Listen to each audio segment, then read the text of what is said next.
तो शुरू करें। आज हम लेके आ रहे हैं जनरल टेस्ट के लिए आपका पहला वीडियो, जो कि होने वाला है रीजनिंग पे। रीजनिंग में हमारा पहला टॉपिक है ब्लड रिलेशन पे। ब्लड रिलेशन हम देखेंगे कि कैसे कैसे क्वेश्चंस होते हैं, कितने तरह के क्वेश्चंस होते हैं और उन क्वेश्चंस का लेवल क्या होता है। थोड़ा हम लोग हार्ड लेवल पे ही कोशिश करेंगे क्वेश्चंस करने की, ठीक है, ताकि एनटीए, देखो एनटीए अभी तक तो काफी आसान आसान दिया है पीवाईक्यूज में क्वेश्चंस, लेकिन हमें नहीं पता कि भाई इस बार क्या कर सकता है वो। इस बार हो सकता है थोड़ा मुश्किल दे दे, हो सकता है आसानी दे दे, ठीक है, लेकिन हमें हर चीज के लिए रेडी होना चाहिए। तो हम हर तरह के हर लेवल के क्वेश्चंस करेंगे। तो आगे बढ़ते बिना टाइम वेस्ट किए क्वेश्चंस पे ही। रीजनिंग में कुछ कॉन्सेप्ट ऐसा नहीं होता, ठीक है, तुम जितना ज्यादा क्वेश्चंस करोगे वही ज्यादा फायदा करेगा। कुछ ट्रिक्स मैं क्वेश्चंस कराते कराते बताता जाऊंगा, वो सबका ध्यान रखना।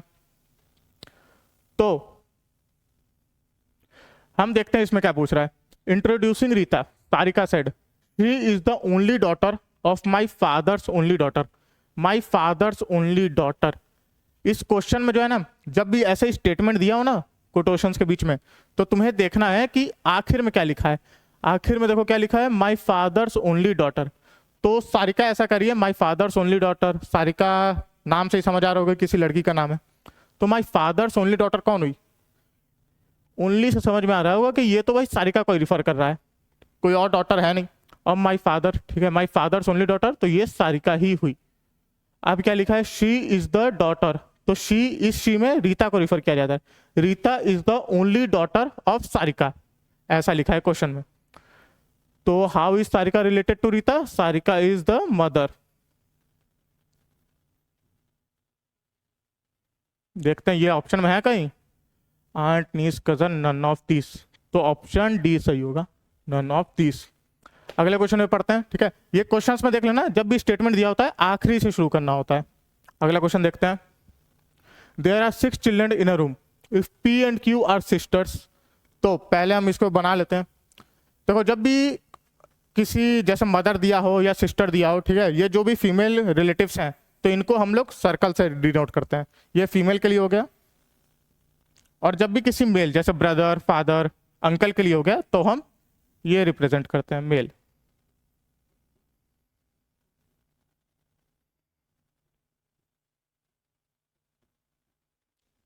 हम ये सर्कल और स्क्वायर बनाते हैं, ठीक है, सर्कल और स्क्वायर से हम रिप्रेजेंट करते हैं। ऐसा कोई रूल नहीं है, लेकिन मैंने अपनी कन्वीनियंस के लिए तुम लोग भी कोई शेप ऐसे एसोसिएट कर देना जब भी दिया। तो हम आगे बढ़ते हैं, देखते हैं। तो P and Q are sisters, और इन दोनों के ही कोई एक कॉमन पेरेंट होंगे, एक मम्मी होगी और एक पापा होंगे। ये ठीक है, अभी मम्मी और पापा का तो नहीं बताया, तो हम वो नहीं देखेंगे। P and Q are sisters. आगे देखते क्या लिखा है, R is the brother of Q. R is the brother of Q, तो ये लिखा है आर, ठीक है, ऐसा बना दिया है। Now S is the only daughter of P's paternal uncle. P's paternal uncle मतलब कि उसके पापा के जो भाई हुए हैं वो, ठीक है। पैटर्नल मतलब कि पापा के साइड के तुम्हारे, और मैटरनल अगर कहीं पे आएगा तो वो मम्मी के साइड के, ठीक है, पैटर्नल अंकल। तो S is the only daughter of P's paternal uncle. तो ये हम देख लेते हैं कि पी के जो भाई हैं उनकी भी कोई वाइफ होगी, और उनसे जो उन्हें एक डॉटर हुई है वो है एस, ठीक है। आप देखते हैं क्या लिखा है, T and U are the sons of only brother of S father. Only brother of S father, ठीक है, एस के फादर हुए ये वाला बॉक्स, ठीक है। अब एस के फादर का ओनली ब्रदर मतलब कि इसको रिफर कर रहा है ये वाला बॉक्स। तो पी क्यू आर के जो फादर हुए, ठीक है, वही रिफर कर रहा है यहाँ पे। T and Q are the sons, तो टी एंड क्यू जो है ना वो इनके बेटे हैं। इसे हम एक बार बना लेते हैं, टी एंड यू।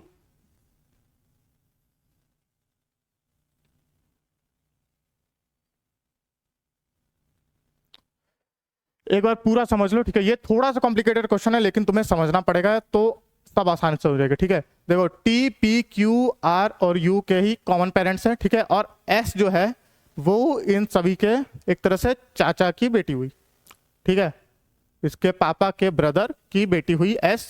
और ये सभी,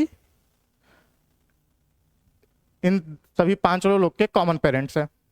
देख लेते हैं क्वेश्चन में क्या पूछ रहा है। Which of the following is true, T and P are cousins. T and P तो नहीं, T and P are brothers and sisters, तो ये है गलत। R and U are brothers, ठीक है, हाँ, आर और यू ब्रदर्स हैं, ये सही है।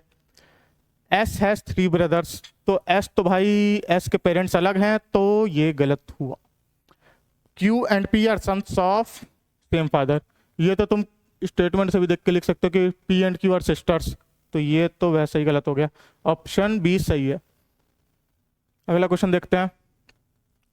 P is father of S, तो इसको हम बना लेते हैं, पहले एक एस लिख लेते हैं, उसके बाद देखो पी, पी को हम डिनोट करेंगे स्क्वायर में, ताकि, ठीक है, अब देख रहे हो ना आसानी होगी ऐसे, क्योंकि हमें पता नहीं था, अगर हम डिनोट नहीं करते तो हमें पता ही नहीं रहता कि ये फादर है कि मदर है। तो P is father of S, ठीक है। हु इज, ठीक है, मतलब एस के रेफरेंस में बोला, who is wife of Q, तो एस जो है वो है वाइफ ऑफ क्यू, क्यू क्या हुआ, उसका हस्बैंड, ठीक है। जब भी हम कोई मैरिड कपल को दिखाते हैं तो हम ऐसे डिनोट करते हैं। R is the son of Q, ठीक है, इनका एक बेटा है जो कि है आर, और वो क्या है, लड़का, ठीक है। Then how is P related to R, तो पी क्या लग रहा है, जैसा कि मैंने बताया था मैटरनल मतलब मम्मी के साइड से, तो पी जो है वो मम्मी के पापा हैं, तो option B maternal grandfather. Hindi में बताए तो ये नाना हुए, और अगर पैटर्नल ग्रैंडफादर की बात किया जाए तो वो दादा हुए। तो अगर कुछ नहीं समझ आ रहा तो तुम लोग हिंदी में भी करके समझ सकते हो, यही था, ठीक है। यही अजीब अजीब क्वेश्चंस पूछते रहते हैं ये एनटीए वाले। नित्या इज सैम्स सिस्टर, ठीक है। आप देखो इसमें एग्जैक्टली वो तो नहीं दिया है सबका जेंडर, लेकिन तुम समझ ही सकते हो। सैम क्या हुआ, सैम एक ब्रदर ही हुआ है ना, सैम तो एक लड़के का ही नाम होता है। वैसे ऐसा जरूरी नहीं है, इसलिए हम सैम को अभी एस से डिनोट करते हैं। नित्या इज सैम्स सिस्टर, ठीक है, नित्या को एन से डिनोट करते हैं, sister. Morgan is Sam's father, ठीक है, मॉर्गन यहाँ पे लिख लेते हैं हम, और ये फादर है तो इसको ऐसे डिनोट करते हैं। सेलवान इज रंजन सन, ये अब अलग ही ले आया, ठीक है। तो देखो इसमें 2 नाम है एस से, तो इसको हम एस ए लिख देते हैं, और वो जो होगा उसे एस ई लिख देंगे। सेलवान इज रंजन सन, सेलवान जो है वो रंजन का बेटा है, ठीक है, ये दिया है हमें।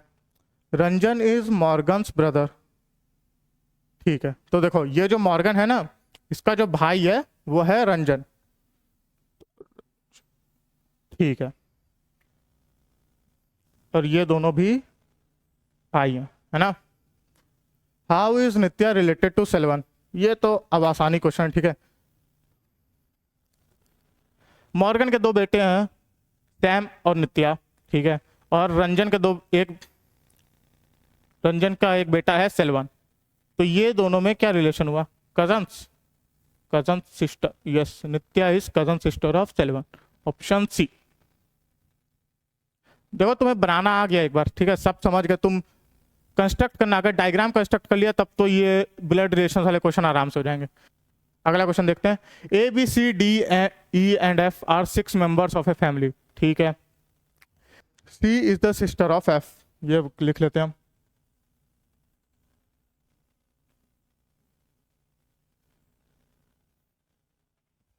ठीक है। B is a brother in law of father of F, ठीक है। ये आप काफी कॉम्प्लिकेटेड चीज लिख दिया, ये पूरा स्टेटमेंट आराम से धीरे धीरे पढ़ेंगे हम लोग और समझेंगे कि क्या बोल रहा है। Brother in law of father of F, father of F, ठीक है, फादर ऑफ एफ, तो ये देखो इन दोनों सी और एफ के एक फादर हुए एक ब्रदर हुए, एक मतलब एक मदर हुए एक फादर हुए, तो फादर ऑफ एफ मतलब कि ये brother in law, brother in law का मतलब होता है एक तरह से साले साहब, ठीक है, हाँ। तो ये रहा, ठीक है। जो बी है ना वो इन दोनों के मम्मी का भाई है, इन दोनों का मामा हुआ वो। ठीक है। D is father of A and F, तो डी यहाँ पे एफ का फादर है और इनका एक और बच्चा है ए। डी इज फादर ऑफ ए लिखा है, चलो चलो चलो, ठीक है। ये दो अलग अलग स्टेटमेंट है, इसका ध्यान रखना, ये कभी कभी मिस्टेक हो सकती है। डी इज फादर ऑफ ए, ठीक है, तो ये अभी इधर लिख लेते हैं हम, D is father of A and F is grand son of D. Okay, तो एफ ये रहा, ठीक है, और ए देयर आर 2 फीमेल मेंबर्स, ठीक है। एफ क्या है? एफ इज द ग्रैंडसन, ठीक है। अब देखो ये बना डायग्राम, अब इसमें क्या क्या लिखा है वो हम एक बार देख लेते हैं। ए का जेंडर मेंशन नहीं था, ठीक है, डी इज फादर ऑफ ए, लेकिन जब हमने ये सब बनाया तो इसमें लिखा है एंड में कि there are 2 female members. 2 female members, देखो एक फीमेल मेंबर तो सी हो गई क्योंकि सी का मेंशन है कि C is the sister of F. अब एक जो मदर है उसका तो मेंशन ही नहीं है, और वही एक फीमेल मेंबर हो सकती है, तो वो होगी ए, और डी जो है वो उसका फादर हुआ। Who is daughter of A and E, अच्छा तो ई यहां पे है, ई है फादर और इसकी डॉटर हुई सी, ऑप्शन डी। बढ़िया, ये सही क्वेश्चन था। आप बढ़ते हैं अगले पे। Nikhil meets a boy at the park, ठीक है, the boy identifies Nikhil as his father's younger brother.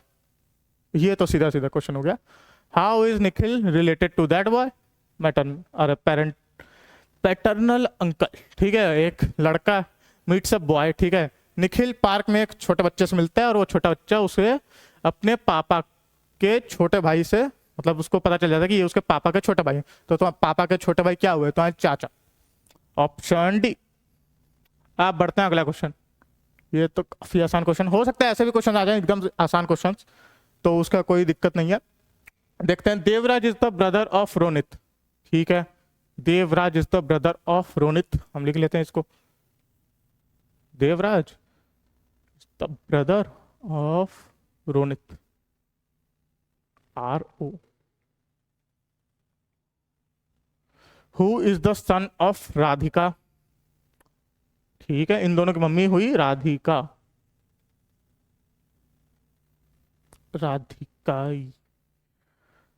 Who is the sister of Armi, अच्छा, how is Devraj related to Radhika. चलो ये स्टेटमेंट का मतलब नहीं है, क्योंकि अगर तुम क्वेश्चन देखोगे तो उसमें पूछ रहा है how is Devraj related to Radhika, और ये हुआ सन, सिंपल है, ठीक है। अगर तुम्हें टाइम बचाना है ना, तो कभी कभी क्वेश्चन देख लो कि बस किसके किसके बीच में पूछ रहा है, इस स्टेटमेंट का मतलब नहीं है। अरीम का हमें कोई काम ही नहीं है इस क्वेश्चन में, तो सिंपल सा था, ऑप्शन है, ठीक है। देवराज और राधिका के बीच में रिलेशन पूछ रहा है, तो Devraj is the son of Radhika, simple. आगे, ए इज डीज ब्रदर, ठीक है, बढ़िया, A is D's brother, D is B's father, ठीक है। चलो पहले ये बनाते हैं, डी की कोई वाइफ होगी, उस वाइफ से उसे एक बच्चा हुआ है बी, और बी का जेंडर अभी हमें नहीं पता है। B and C are sisters, चलो ठीक है, पाप पता चल गया, B and C are sisters, ठीक है। How is C related to A, C related to A, क्या लगता है? देखो इसमें, हाँ, ये एक चीज बहुत ही गौर देख लेना कि किसके बीच में रिलेशन पूछ रहा है। अगर वो पूछ रहा है ए क्या लगता है सी का, तब तो तुम बताओगे पैटर्नल अंकल, ठीक है। लेकिन अगर वो पूछेगा सी क्या लगता है ए का, तब तुम्हें बताना पड़ेगा कि वो लगता है नीस या नेफ्यू, और क्योंकि ये क्या है, ये है फीमेल, सी इज फीमेल, तो इसका आंसर होगा नीस, ऑप्शन बी, ठीक है। अगला क्वेश्चन, लीला इंट्रोड्यूसेस 2 गर्ल्स, ठीक है, to her friend as the daughters of only sister of her father, only sister of her father, ठीक है, as the daughters of Leela and the only sister of her father, ठीक है। तो देखो एक है लीला, उसकी only sister of her father, ठीक है, उसके एक फादर है, चलो वो बना लेते हैं हम। फादर, फादर होंगे तो मदर भी होंगी, इसको थोड़ा सा नीचे बनाते हैं। लीला इंट्रोड्यूसेस टू गर्ल्स, ठीक है, लीला, तो ये हुई लीला फादर, ठीक है, लीला के एक फादर हो गए, ओनली सिस्टर, उनकी एक सिस्टर है, ठीक है। अच्छा, तो अब ये जो सिस्टर है ना, सिस्टर का कोई हस्बैंड भी होगा, उसके फादर का कोई वाइफ भी होगी, ये हम ऐसे ही बना लेते हैं, ठीक है, ताकि दिक्कत ना हो। और फिर ये, तो ये हैं वो टू गर्ल्स, 1 and 2, ऐसा लिखा है। तो लीला एंड द गर्ल्स आर, क्या लगता है, उसकी बुआ की लड़कियां हैं वो, ये हिंदी में ज़्यादा सही से समझ आ जाएगा। तो ये हुआ कजन्स। अगला देखते हैं, और ये सब ऑप्शंस तो फ्रेंड्स, ट्विंस, ये नहीं होगा, ठीक है, ट्विंस, ये दोनों ऑप्शन ज़्यादातर मतलब ऐसे ही लिखा है बस फालतू का, क्योंकि ब्लड रिलेशन के क्वेश्चन में ये दोनों ऐसे ऑप्शंस तो हो ही नहीं सकते हैं। चलो, तो इतना ही था, ठीक है। ये 10 क्वेश्चन थे जो कि मैंने आपको कराए। इसके अलावा हम आपको और क्वेश्चन, प्रैक्टिस क्वेश्चंस भेजेंगे ग्रुप पे, टेलीग्राम ग्रुप हमारा ज्वाइन कर लेना, और मैं कुछ डिस्क्रिप्शन में भी कुछ क्वेश्चंस की लिस्ट भेज दूंगा, वो भी हम डिस्कस करेंगे अगली क्लास में। तुम कोशिश करना कि ज़्यादा ज़्यादा प्रैक्टिस करो इसके, बस, ठीक है, इसमें प्रैक्टिस बहुत ज़रूरी है, और हमें इंश्योर करना है कि हम सारे क्वेश्चन, जितने भी तरह के क्वेश्चन आ सकते हैं, हम सबकी प्रैक्टिस करें, ज़्यादा से ज़्यादा प्रैक्टिस करें। कोई डाउट होगा तो वो पूछेंगे। और ठीक है, मिलते हैं अगले वीडियो में। अगले वीडियो में देखने जा रहे हैं डायरेक्शन टेस्ट के बारे में, ठीक है, डायरेक्शन के क्वेश्चंस देखेंगे हम। तो thank you for watching the video, मिलते हैं अगले वीडियो में।